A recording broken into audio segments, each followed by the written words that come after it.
NUG နဲ့အကြမ်းဖက်အဖွဲ့အစည်းတွေ၎င်းတို့ကိုပံ့ပိုးနေတဲ့ EU အဖွဲ့အစည်းတွေကိုပြပြသားသားရေးယူဆောင်ရွက်သွားမှာဖြစ်ကြောင်းပြောကြားလိုတယ် Since the coup, the Burmese military has been attacking resistant forces in many areas of the country. This includes airstrikes, which are increasingly targeting civilians.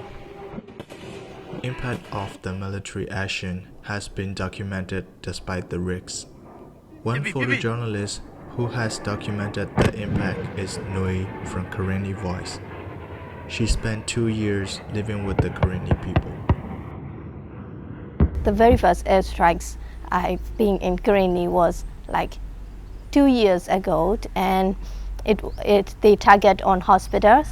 They were targeted on hospitals, and yeah, at that time I can see that they came in with two airplanes, 2 jet fighters, and yeah, but they missed the target, but people died. When we were living in Karenni, and yeah, as soon as we heard some sounds of wind of airplane, yeah, we have to carefully listen, and we distinguish like, okay, is it a scout plane or is it a jet fighter, or yeah, it is just a transport airplane like that, you know. Even local people can differentiate that. Since the coup, there has been 812 airstrikes documented in 552 locations across the country, according to the Armed Conflict Location and Event Data Project, or ACLED. The total number of documented fatalities caused by airstrikes is 659. Of these, 80%, thus 525 people, were civilian. Analysts point out that airstrikes are not an effective tactic against the lightly armed and highly mobile resistant forces fighting the military. Air power is being used more as a psychological tactic, as a terror tactic, to intimidate populations and to punish those who are associated with resistance forces. And, you know, in a way then, attacking large civilian targets, creating civilian carnage, committing atrocities is part of the point. They want to instill fear. The number of airstrikes has been increasing steadily since the coup. The worst attack in terms of fatalities was an airstrike that happened in April this year in Baziji village in Sakai region. According to ACLED, more than 200 people were killed. The regime targeted the village hall, where hundreds of people had gathered to celebrate the opening of a civilian administration office. The village was no longer under state control. The entire population was there, including old people and children. The regime claimed that they had targeted the storage facility of the Gambalu People's Defense Force. We've obviously seen a small number of really horrific atrocities with very large death tolls that you mentioned. But airstrikes are in their hundreds already this year alone. And so, you know, the typical airstrike is not the one, you know, which terribly kills large numbers of civilians. The typical airstrike is one that has, you know, a smaller death toll, destroys infrastructure, kills a number of people, and doesn't get reported, you know, outside of Myanmar reporting channels very much. One of the organizations documenting airstrikes and other attacks on civilians is Myanmar Witness. They use geolocation and other tools to analyze and verify the details. When we do investigation, we try to answer the 5 questions of who, what, when, where, and why. So one of them is the perpetrator that we try to identify. We have collected and archived a lot of airstrikes incidents, and we have found that the types of aircrafts used are usually from Russia and China. One state that has suffered a big increase in airstrikes is Karenni, the smallest state in Myanmar.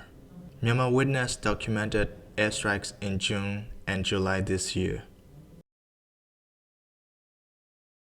The airstrikes in Karenni caused a lot of damage and destruction to the civilian homes, and also there is a loss of life. In particular, there was a 10-year-old and an 11-year-old that were reported to have been killed by these airstrikes.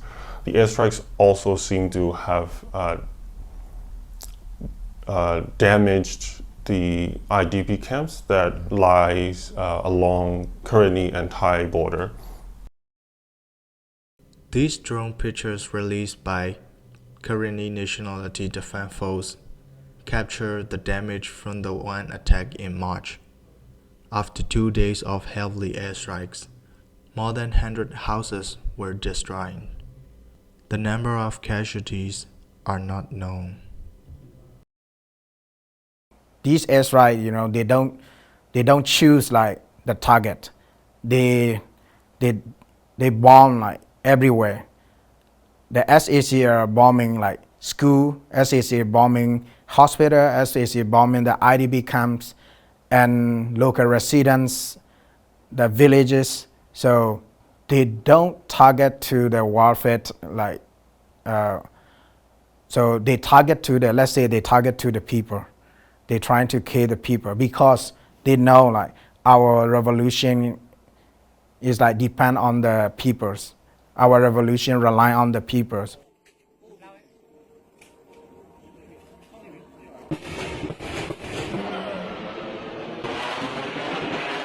In the winter and summer, they are like, we have to face artillery fires and airstrikes almost every day at this time.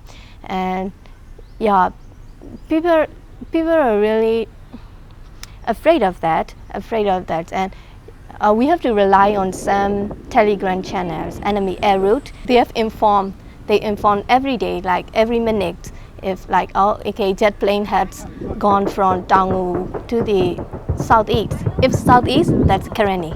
We have to check this always. We have to keep notifications on.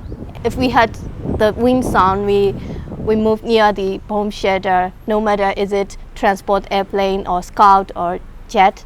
Yeah, that's we took cautions about it really seriously. And yeah, and it is really serious because people died. As well as the impact on civilians, there's also geopolitical consequences. One of the challenges of operating high-speed jet military aircraft in somewhere that's very small, like Karenni, is that in 2 seconds you've overflown the territory. In some cases, straying into Thai airspace may be the only way to attack some of these areas. Although the Myanmar regime has claimed that this was accidental incursions, it may well be that they took a gamble and decided that they were going to do that. Thailand is obviously not happy about these incursions, but Thailand has not made, at least in public, the kind of fuss that you would expect of a sovereign state whose airspace has been violated in that way. Those fighting the regime are appealing for the international community to pay more attention to what's happening in Myanmar. So right now, SAC are bombing to the IDP camps, like they're killing, like including children. Like people are dying here, not only in Gaza, not only in Israel, not only in Ukraine. Here is the same thing is happening. We are fighting for our self-determination. We are fighting for the democracy. We are doing the same struggle, but don't forget to us. We want like your support. We need your support.